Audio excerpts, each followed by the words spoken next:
इस वीडियो में हम जानेंगे बर्मुडा ट्रायंगल के बारे में सब कुछ। सबसे पहले इतिहास, फिर फेमस घटनाएं, फिर उस आदमी की कहानी जो बर्मुडा ट्रायंगल से जिंदा लौट कर आया था, फिर वो थ्योरीज जो यूट्यूब पर मिलियंस ऑफ व्यूज बटोर चुकी हैं पर गलत हैं, और लास्ट में वो असली कारण जिसका पता लगने के बाद वैज्ञानिकों ने आज भी बर्मुडा ट्रायंगल को धरती की 10 सबसे खतरनाक जगहों में नहीं गिना है। आइए समझते हैं बर्मुडा ट्रायंगल की नौटंकी। काहे ये इतने सारे जहाज निकल बैठा है। चलो आज इस रहस्य का चैप्टर निपटा देते हैं। पलटते हैं इतिहास के पन्ने। त्रिभुज के आकार की ये जगह, त्रिभुज बोले तो ट्रायंगल, आपको अटलांटिक ओशियन में फ्लोरिडा, बर्मुडा और पोर्टोरिको को 3 सीधी रेखाओं को जोड़ने पर मिलती है। इसको बर्मुडा का नाम कहां से मिला? अपनी ऊट पटांग हरकतों की वजह से ये जगह खूब फुटेज बटोर रही थी, परंतु अगस्त 1964 में विंसेंट गद्दीस ने इसका नामकरण कर दिया। ये भाई साहब थे साइंस फिक्शन ऑथर जो मैगजीन में कहानियां लिखा करते थे, और ये अमेरिका से थे। अगर आपको लग रहा है कि बर्मुडा ट्रायंगल छोटा मोटा सा एरिया होगा, तो ऐसा नहीं है। बर्मुडा ट्रायंगल 12 से 13 स्क्वायर लाख किलोमीटर में फैला हुआ है। अगर इसे भारत के क्षेत्रफल से कंपेयर करें तो आपको बेहतर आइडिया लग जाएगा। हमारा देश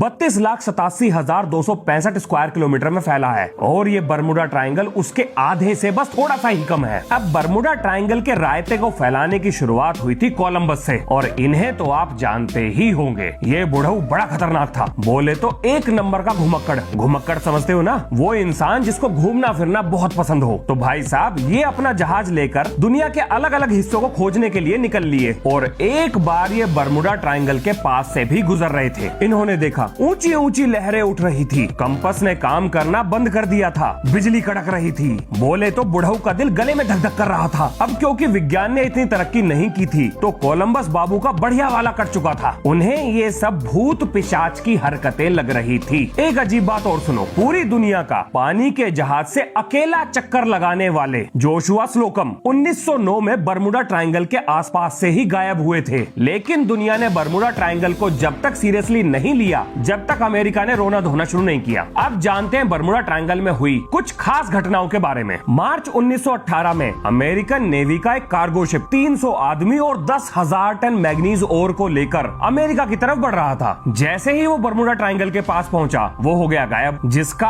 आज तक भी कोई सुराग नहीं मिला। फिर इसके बाद एक पैटर्न देखा गया कि लगातार हवाई जहाज और पानी के जहाज बर्मुडा ट्रायंगल के आसपास गायब हो रहे थे। दिसंबर 1945 को अमेरिकन नेवी के 5 बॉम्बर एयरक्राफ्ट 14 आदमियों को लेकर फ्लोरिडा एयरबेस से बॉम्बिंग प्रैक्टिस के लिए उड़े, लेकिन बर्मुडा ट्रायंगल के आसपास पहुंचते ही उनके कंपस ने काम करना बंद कर दिया। चारों तरफ धुंध और घने बादल छा गए, नेविगेशन सिस्टम पूरी तरह से ठप हो गया, और वो बिना दिशा ज्ञान के इधर उधर उड़ते रहे। और हवाई जहाज में तेल खत्म होने के बाद वो 5 जहाज पानी में जा गिरे। इन जहाजों की खोज के लिए एक रेस्क्यू टीम भेजी गई, वो भी कभी लौट कर नहीं आई। कई साल तक इसकी खोजबीन चलती रही, और फिर रीजन अननोन का टैग लगाकर फाइल को बंद कर दिया गया। अब बात करते हैं उस आदमी की जो बर्मुडा ट्रायंगल से फंसकर जिंदा लौट कर आया था। ये थे ब्रूस गर्नॉन। ब्रूस अपने पिता, जो खुद भी एक पायलट थे, और अपने बिजनेस पार्टनर के साथ 4 दिसंबर 1970 को बहामास से खराब मौसम के बावजूद भी एक सिंगल इंजन एयरक्राफ्ट को लेकर उड़ लिए। थोड़ी देर बाद उन्हें अपने चारों तरफ धुंध दिखाई देती है, जो कि एक नॉर्मल बात थी क्योंकि मौसम पहले ही खराब था। थोड़ा आगे चलते ही ये धुंध एक टनल का रूप ले लेती है, जिसके दूसरी तरफ इन्हें रोशनी दिखाई दे रही थी। तो ब्रूस सीधा अपना प्लेन टनल के अंदर घुसा देते हैं, पर जैसे ही वो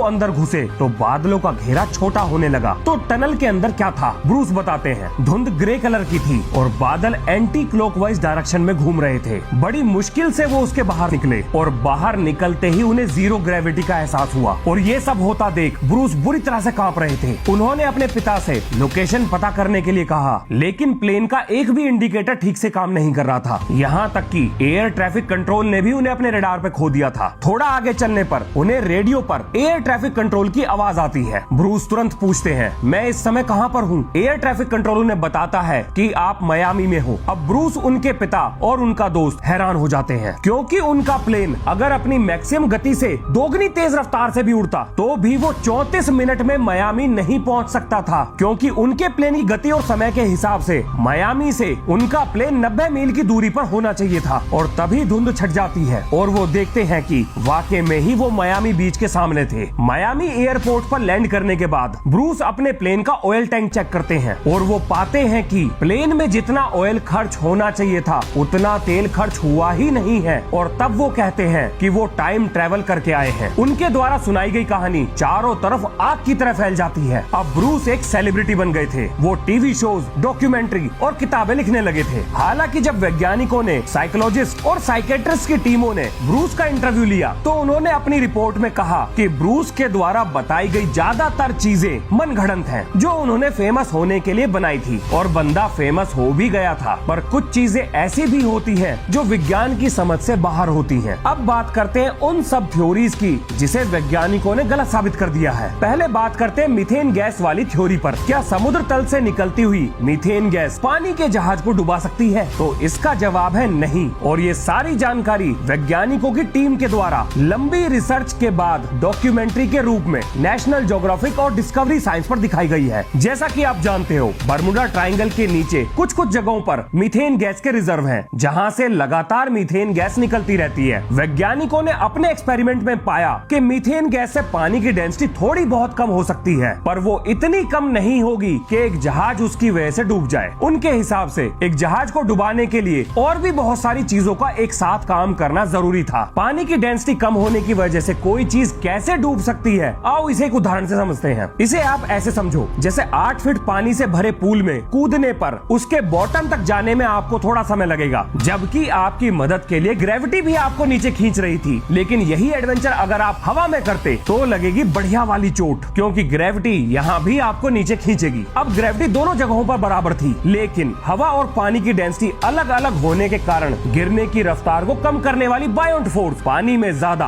और हवा में कम थी। ठीक इसी तरह से पानी से निकलती मीथेन पानी की डेंसिटी को तो कम करती है, पर इतना नहीं कि पानी का जहाज गायब हो जाए। लेकिन अगर बहुत ज्यादा मीथेन गैस एक साथ पानी में से निकले, जिसकी वजह से पानी की डेंसिटी बहुत कम होने के कारण पानी में एक भंवर क्रिएट हो जाए, तो उसमें जहाज डूब सकता है, जिसके होने के बहुत कम चांस हैं। अब क्योंकि ये थोड़ी साइंटिफिक थ्योरी थी तो ये हमने डिस्कस कर ली। बाकी सारी चीजें इतनी साइंटिफिक नहीं है। जैसे कि एलियंस ने बरमुडा ट्रायंगल में अपना एक अड्डा बना रखा है, या बरमुडा ट्रायंगल के नीचे पानी का काल्पनिक शहर अटलांटिस है, और वर्म होल की थ्योरी भी बिल्कुल बकवास है, ऐसा वैज्ञानिकों का मानना है। अब बात करते हैं उन वैज्ञानिक चीजों के बारे में जिसकी वजह से बरमुडा ट्रायंगल का रहस्य खुल गया। सबसे पहले सुलझाते हैं कंपास के अजीब तरीके से घूमने के कारण को। देखो, कंपास के अजीब तरीके से घूमने के पीछे का वैज्ञानिक कारण ये भी हो सकता है कि बरमुडा ट्रायंगल धरती पर उन गिनी चुनी जगहों में है जहां धरती का ज्योग्राफिक नॉर्थ और मैग्नेटिक नॉर्थ एक लाइन में आ जाते हैं। अब ये ज्योग्राफिक और मैग्नेटिक नॉर्थ क्या चीज है? देखो, हमारी धरती का एक मैग्नेटिक फील्ड है, तो मान लेते हैं कि धरती के अंदर एक बड़ी सी मैग्नेट है। सिर्फ मानना है, असली में है नहीं, मान लो बस। अब इस काल्पनिक मैग्नेट का साउथ ज्योग्राफिक नॉर्थ की तरफ होगा, और इसी दिशा में हम मैग्नेटिक नॉर्थ को भी मानते हैं। हमारी धरती पर जहाँ भी मैग्नेटिक पोल और ज्योग्राफिक पोल एक लाइन में आते हैं, वहाँ डिक्लिनेशन 0 हो जाता है, जिसे हम आइगोनिक लाइन बोलते हैं। और इस आइगोनिक लाइन पर कंपास अजीब तरीके से व्यवहार करता है। मतलब जो असली दिशा में आप जा रहे हो, कंपास उसे दिखाने के बजाय दूसरी दिशा दिखाने लगता है। जब आप कंपास की निडल से पूछोगे, ए बुड़बक जरा बोल तो नॉर्थ किधर है, तो वो ससुरा गोल गोल घूमकर चौथे का इंतजाम करा देगा। चौथा समझते हो ना?